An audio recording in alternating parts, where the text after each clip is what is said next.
Vamos entrar agora na terceira e última parte do nosso estudo, né? Vendo Jesus e os pecadores em Marcos, a partir de Marcos 2, 1 a 12. Vimos primeiro o texto, tradução, segmentação, estrutura, depois o comentário ao texto, dividido em duas partes, os versículos 1 a 5 e depois os versículos 6 a 12, e agora a expressão filho do homem, porque ela aparece aqui no versículo 10. Para que saibais que o Filho do Homem tem poder para perdoar pecados sobre a terra, disse ao paralítico, eu te ordeno, levanta-te, toma o teu leito e anda. Essa expressão Filho do Homem, ela pode ser no Antigo Testamento uma circunlocução para dizer simplesmente homem. Algumas vezes ela significa simplesmente homem, não é o caso aqui, mas é importante ter presente isso. Por exemplo, no livro de Ezequiel, no livro de Ezequiel, essa expressão aparece muitas vezes, filho do homem, e é uma circunlocução para dizer simplesmente homem. Ezequiel 27, 2. Assim me disse... Ezequiel 27, 2. Pronto, agora sim. Tu, filho do homem, pronuncia sobre ti uma lamentação. A palavra do Senhor me foi dirigida nesses termos. Tu, filho do homem, pronuncia sobre ti uma lamentação. Né? Então, aqui a expressão está significando simplesmente homem, filho do homem, homem. Né? Nos evangelhos, contudo, a expressão filho do homem não significa simplesmente isso. Essa expressão é uma das 3 autoafirmações de Jesus nos evangelhos. Jesus recebe vários títulos cristológicos, mas 3 afirmações Jesus faz a respeito de si mesmo nos evangelhos. Ele se auto-intitula Filho do Homem, o Filho e eu sou, expressão que aparece lá no Evangelho de São João. Né? Como literatura, eu indico aquela trilogia do Papa Emérito Bento XVI, Cardeal Ratzinger, né? Jesus de Nazaré. Num dos volumes, ele fala especificamente sobre essas 3 autoafirmações de Jesus no Evangelho. Filho do Homem, o Filho e eu sou. Essa expressão tem origem em Daniel 7,13. Daniel 7,13. Daniel 7 é o início da parte apocalíptica do livro de Daniel. Daniel tem 14 capítulos, os 6 primeiros não são apocalípticos, mas de 7 a 12 nós temos a parte apocalíptica do livro. E no versículo 13, Daniel tem uma visão onde aparecem, vindo sobre as nuvens do céu, como um filho de homem. Daniel 7,13. Eu continuava contemplando nas minhas visões noturnas. Notei vindo sobre as nuvens do céu como filho de homem. Ele adiantou-se até o ancião e foi introduzido à sua presença. É a expressão Var Enash. Aqui, no aramaico do capítulo 7 de Daniel, que ainda é a parte aramaica do livro, aparece Kevar Enash. O que é o como, né? Uma preposição hebraica que significa como, né? E aí a expressão Varenash, filho do homem, ou no aramaico, numa forma aramaica que aparece em outros escritos depois, Barnachá, filho do homem. Né? Jesus usa esse título, aplica a si mesmo a partir do sentido que ele tem lá em Daniel 7,13, mas ampliando esse sentido.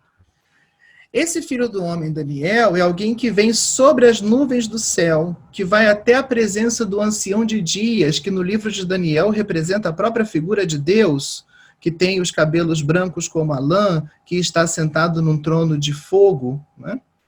E esse filho do homem recebe o poder, a honra, o reino, e o servem os povos, as nações e as línguas. 2 interpretações são possíveis a respeito desse filho do homem no contexto do livro de Daniel.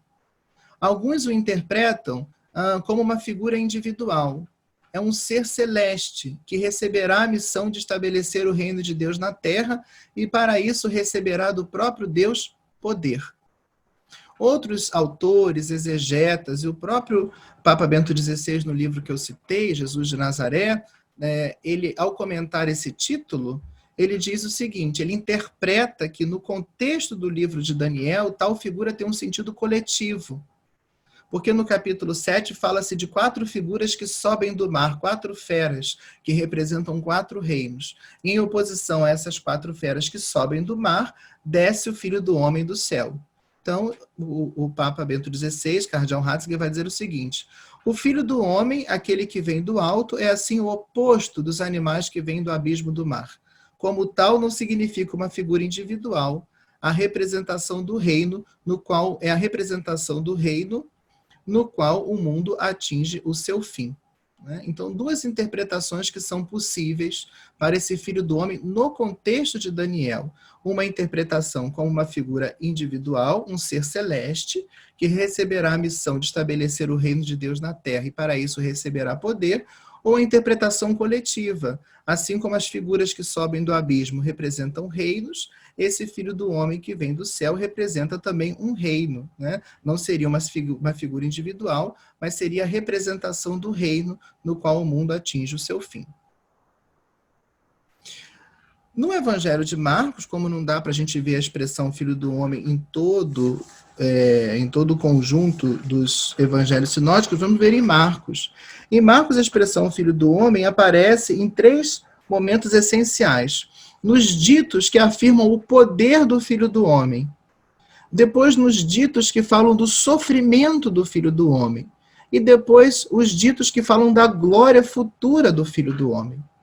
No capítulo 2, encontramos 2 versículos que afirmam o poder do filho do homem. 2:10, que nós já vimos, o filho do homem tem poder de perdoar pecados. E 2:28, o filho do homem é senhor até do sábado. São 2 versículos que afirmam o poder do filho do homem.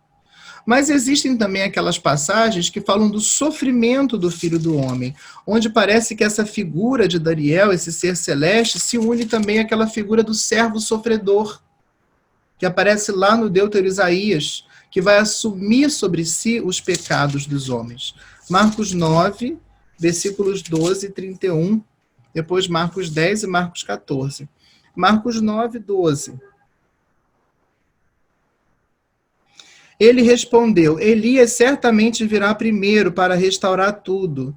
Mas como está escrito a respeito do Filho do Homem, que deverá sofrer muito e ser desprezado? Filho do homem deverá sofrer muito e ser desprezado. Aqui parece que a figura de Daniel se une com a perspectiva do servo sofredor de Isaías. O mesmo no versículo 31. O filho do homem será entregue às mãos dos homens e eles o matarão, e morto depois de 3 dias ele ressuscitará. Assim também no capítulo 10, versículos 33 e 45. Eis que subimos para Jerusalém, e o filho do homem será entregue aos chefes dos sacerdotes e aos escribas. Eles o condenarão à morte e o entregarão aos gentios. E o versículo 45. O filho do homem não veio para ser servido, mas para servir e dar a sua vida em resgate por muitos. Ainda no capítulo 14, vocês podem ler depois, e os textos que falam da glória do filho do homem. Vamos ler 13, 26 e 14, 62. 13, 26 e 14, 62.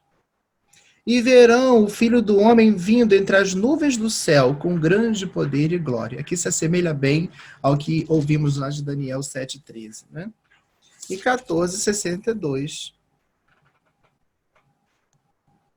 Jesus respondeu, eu sou.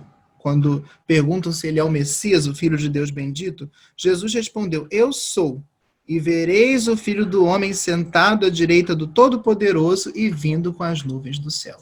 Então, no contexto de Marcos, essa expressão filho do homem, tomada lá do livro de Daniel, onde pode ter uma dupla interpretação individual ou coletiva, ele é apresentado em 3 grupos de versículos. Os que falam do poder do filho do homem, que tem poder de perdoar pecados, que é Senhor até do sábado, do sofrimento do filho do homem, e aqui a figura de Daniel parece unir-se à do servo sofredor de Isaías, e da glória futura do filho do homem. Vereis o céu aberto e o filho do homem sentado à direita do Todo-Poderoso e vindo com as nuvens do céu.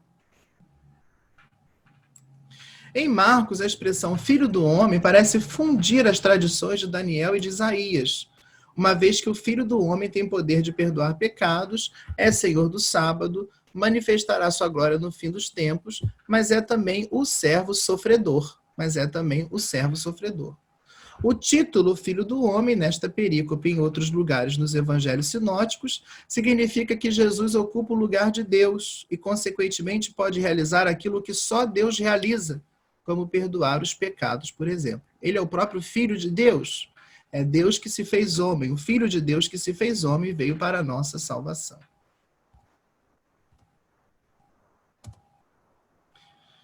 Conclusão agora, então, dessa última parte também desse nosso estudo, né? O poder de perdoar pecados que Jesus, como Filho do Homem, possui, fica patente no texto de Marcos 2, 1 a 12. Esse é o núcleo da missão de Jesus. A própria cura do paralítico estava condicionada a este ato primordial do Cristo, né? Para que saibais que o Filho do Homem tem na terra poder de perdoar pecados, ele então vai e realiza um milagre. Levanta-te, toma o teu leito e vai para casa.